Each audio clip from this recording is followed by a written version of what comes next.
तो दोस्तों आज का हमारा टॉपिक है UP board solution class 12 physics chapter 4 गतिमान आवेश और चुंबकत्व। तो दोस्तों आज के वीडियो में हम इस चैप्टर के परीक्षा उपयोगी प्रश्नोत्तर को पढ़ रहे हैं। तो देखिए प्रश्न हमारा क्या है। प्रश्न देखिए क्या कह रहा है कि एक वृत्ताकार धारावाही कुंडली के केंद्र पर चुंबकीय क्षेत्र का व्यंजक का निगमन कीजिए, या फिर बायो-सेवर्ट का नियम समझाइए। इस नियम का उपयोग करके एक वृत्ताकार धारावाही कुंडली के केंद्र पर चुंबकीय क्षेत्र के व्यंजक का निगमन कीजिए। तो देखिए दोनों क्वेश्चन का आंसर एक ही होगा। तो आइए हम इसको समझते हैं। बायो-सेवर्ट का नियम पहले समझते हैं। देखिए हेडिंग हमारा है बायो-सेवर्ट का नियम। तो देखिए बायो-सेवर्ट का नियम क्या होता है। बायो-सेवर्ट का नियम एक महत्वपूर्ण भौतिक नियम है जो चुंबकीय क्षेत्र और विद्युत धारा के बीच संबंध को दर्शाता है। यानी कि चुंबकीय क्षेत्र और विद्युत धारा के बीच में क्या संबंध है। इस नियम का नाम फ्रांसीसी भौतिक विज्ञानी जीन बैप्टिस्ट बायो और फेलिक्स सेवर्ट के नाम पर रखा गया है। अब देखिए नियम क्या होता है। बायो सेवर्ट का नियम देखिए, एक लंबे तार में प्रवाहित होने वाली विद्युत धारा के कारण उत्पन्न चुंबकीय क्षेत्र की तीव्रता तार के लंबाई और धारा के परिमाण पर निर्भर करती है। यह होता है बायो सेवर्ट का नियम कि एक लंबा तार है, उस लंबे तार में जितनी धारा प्रवाहित होगी, उसके कारण जो उस पर विद्युत क्षेत्र उत्पन्न होगा, वो विद्युत क्षेत्र तार की लंबाई और धारा के परिमाण पर निर्भर करेगा।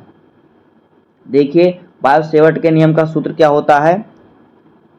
देखिए यहाँ पे क्या होता है, डी वी बराबर क्या, म्यू नॉट इंटू आई इंटू डी एल और फिर बटे में 4 पाई आर स्क्वायर। जहाँ पे डी वी जो है चुंबकीय क्षेत्र की तीव्रता में परिवर्तन है, और म्यू नॉट जो है ये प्रवेश्यता का मात्रक है, और आई जो है यह विद्युत धारा, और डी एल जो है ये तार की लंबाई में परिवर्तन, और आर जो है यह तार से दूरी। तो इस प्रकार से हमारा ये सभी का आपने नाम जान लिया कि ये क्या है। अब देखिए आगे देखिए, इस नियम का उपयोग चुंबकीय क्षेत्र की गणना करने के लिए किया जाता है जब विद्युत धारा एक तार में प्रवाहित होती है। तो ये हो गया बायो सेवर्ट का नियम। अब हम देखते हैं क्या, देख लेते हैं कि वृत्ताकार धारावाही कुंडली के केंद्र पर चुंबकीय क्षेत्र के सूत्र का निगमन करते हैं। तो देखिए ये हमारा एक वृत्ताकार क्या है, धारावाही कुंडली है, जिस पर हमें केंद्र पर क्या करना है, चुंबकीय क्षेत्र की गणना करना है, इसके सूत्र का निगमन करना है। तो देखिए माना एक तार को मोड़कर, कोई एक तार है सीधा, हमने उसको मोड़कर एक वृत्त का आकार दिया। एक तार को मोड़कर 8 मीटर त्रिज्या की वृत्ताकार कुंडली बनाई, जिसकी त्रिज्या यहाँ से देखिए 8 मीटर है। आधे को त्रिज्या कहते हैं, पूरे को व्यास कहते हैं, तो इसकी त्रिज्या क्या है, 8 मीटर त्रिज्या है। माना कुंडली में आई एम्पेयर की धारा प्रवाहित हो रही है। इस कुंडली में आई एम्पेयर की, यहाँ पे देखिए आई एम्पेयर की धारा प्रवाहित हो रही है। कुंडली के केंद्र O पर चुंबकीय क्षेत्र ज्ञात करने के लिए, यहाँ पर हमें चुंबकीय क्षेत्र ज्ञात करना है, तो इसके ज्ञात करने के लिए हम मान लेते हैं कि कुंडली की परिधि अनेक अल्पांशों से मिलकर बनी हुई है। अनेक अल्पांश मतलब छोटे छोटे अल्पांश से ऐसे मिलकर बनी हुई है। हम ऐसे मान लेते हैं कि कुंडली छोटे छोटे जो अल्पांश हैं उनसे मिलकर बनी हुई है। इस प्रकार से यहाँ पे देखिए किस प्रकार छोटा छोटा अल्पांश बना हुआ है। इनमें से एक अल्पांश की लंबाई dl है। जो एक छोटा सा अल्पांश है, यहाँ पे देखिए यहाँ से यहाँ तक का जो अल्पांश है, ये अल्पांश यहाँ पे देखिए, ये छोटा जो अल्पांश है इसकी लंबाई क्या कह रहा है, dl है।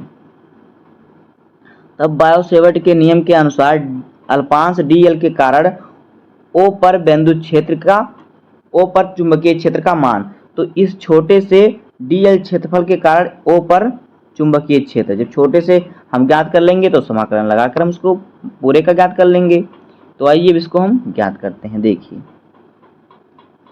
तो हमारा क्या हो जाएगा, डेल्टा वी बराबर क्या हो जाएगा, म्यू नॉट बटे 4 pi into I delta L sine theta बटे आर स्क्वायर। तो यहाँ पे अभी आप देखिए, जहां थीटा अल्पांश डेल्टा एल तथा इस अल्पांश को केंद्र O से मिलाने वाली रेखा के बीच बना कोण है, जो यहाँ पे आपको थीटा दिख रहा है। अल्पांश और जो अल्पांश है और उससे क्या मिलाने वाली रेखा O, जो केंद्र बिंदु ये है, इससे मिलाने वाली रेखा के बीच बना हुआ कोण है। तो जिसका मान क्या होगा, 90 अंश होगा। यहाँ पे देखिए यहाँ का जो मान होगा 90 अंश का होगा, क्योंकि त्रिज्या एवं परिधि के प्रत्येक बिंदु के बीच बना कोण 90 अंश का होता है। त्रिज्या और परिधि जो होता है, जैसे मान लीजिए ये त्रिज्या है, ये त्रिज्या है और ये परिधि है, तो इनके बीच ये जो कोण बनेगा कितने अंश का होगा, 90 अंश का होगा। यहाँ पे अभी आप दूसरा चीज देखिए, इस प्रकार से हमारा परिधि होता है, यहाँ पर हमारा होता है केंद्र बिंदु, यहाँ पर त्रिज्या। अब इनके बीच में जो कोण बनेगा ये 90 अंश का तो ही होगा, 90 अंश का इधर हो जाएगा, 90 अंश का इधर, कहीं पे भी आप खींच देंगे तो ये आपका परिधि से 90 अंश ही होगा। तो वही कह रहा है 90 अंश होता है। अतः O पर चुंबकीय क्षेत्र का मान, तो इस O पर चुंबकीय क्षेत्र का मान देखिए डेल्टा V बराबर म्यू नॉट बटे 4 pi into I D L sine 90 अंश बटे आर स्क्वायर बराबर क्या हो जाएगा, देखिए हो जाएगा डेल्टा B बराबर क्या हो जाएगा, देखिए B है, यहाँ पे देखिए, यहाँ पे लिख देते हैं डेल्टा B बराबर, यहाँ पे देखिए आप क्या हो जाएगा म्यू नॉट बटे 4 पाई इंटू में क्या हो जाएगा, यहाँ पे देखिए साइन 90 अंश का मान क्या होता है, 1 होता है, साइन 90 अंश का मान 1 होता है। तो यहाँ पे हमारा 1 से गुणा हो जाएगा, तो हमारा यहाँ पे क्या बचेगा, आई डेल्टा एल बटे आर स्क्वायर, तो हमारा ये इतना बच जाएगा। अब आगे देखिए, ए बी की दिशा कुंडली के तल के लंबवत है। यहाँ पे देखिए जो ए बी है इसकी दिशा जो है यहाँ पे देखिए बी है यहाँ पे, और ए कहाँ पे है आपको, तो ये मान लेते हैं कहीं पर कोई बिंदु ए भी है, तो ए बी की जो दिशा होगी वो क्या होगी, तल के लंबवत होगी। लंबवत मतलब इस प्रकार से लंबा उसके उस पर लंब बनाएगी, लंबवत है। कुंडली में वार्मावर्त धारा के लिए डेल्टा बी की दिशा कुंडली के तल के लंबवत ऊपर की ओर है। अभी आपने देखा ये धारा दक्षिणावर्त होती तो डेल्टा बी की दिशा नीचे की ओर होती। चित्र 4.9 में प्रदर्शित स्थिति कुंडली के प्रत्येक खंड के लिए ओ पर चुंबकीय क्षेत्र की दिशा ऊपर की ओर होगी। यहाँ पे देखिए प्रत्येक खंड के लिए जो चुंबकीय क्षेत्र की इसकी दिशा यहाँ से भी इसके ओ के ऊपर है, यहाँ से भी ओ के ऊपर है, यहाँ से भी हर तरफ से ओ के ऊपर ही होगी। अतः समस्त खंडों ओ पर उत्पन्न चुंबकीय क्षेत्र बी की अल्पांश के क्षेत्रों के योग से प्राप्त होता है। अल्पांश जो होगा उसके योग से प्राप्त होगा।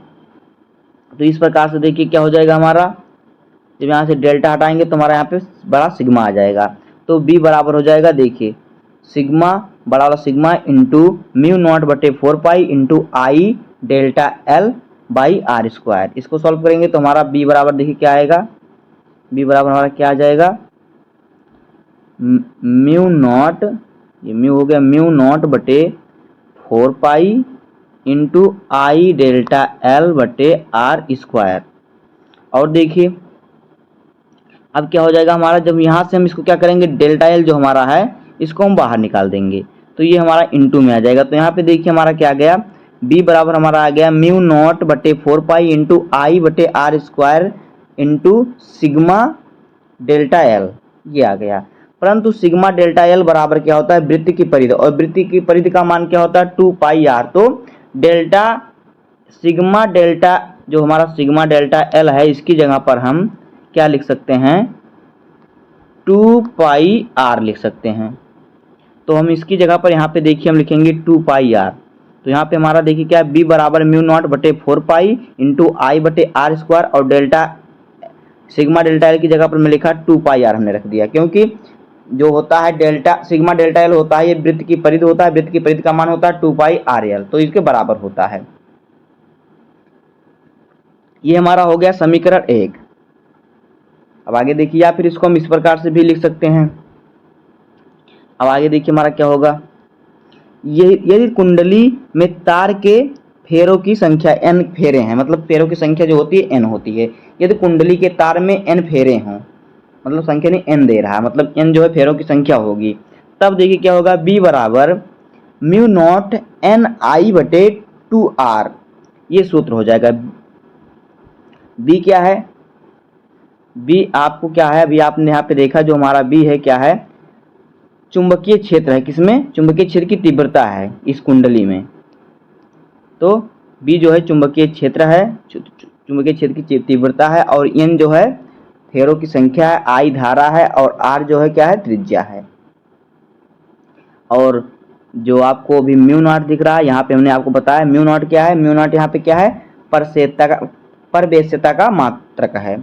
तो इस प्रकार से हो जाएगा इस सूत्र का निगमन। उम्मीद है कि आपको वीडियो पसंद आया होगा। अगर आपको वीडियो पसंद आया हो तो वीडियो को लाइक कर दीजिएगा, चैनल पर नए हैं तो सब्सक्राइब कर दीजिए। मिलते हैं किसी नेक्स्ट वीडियो में, तब तक के धन्यवाद। जय हिंद।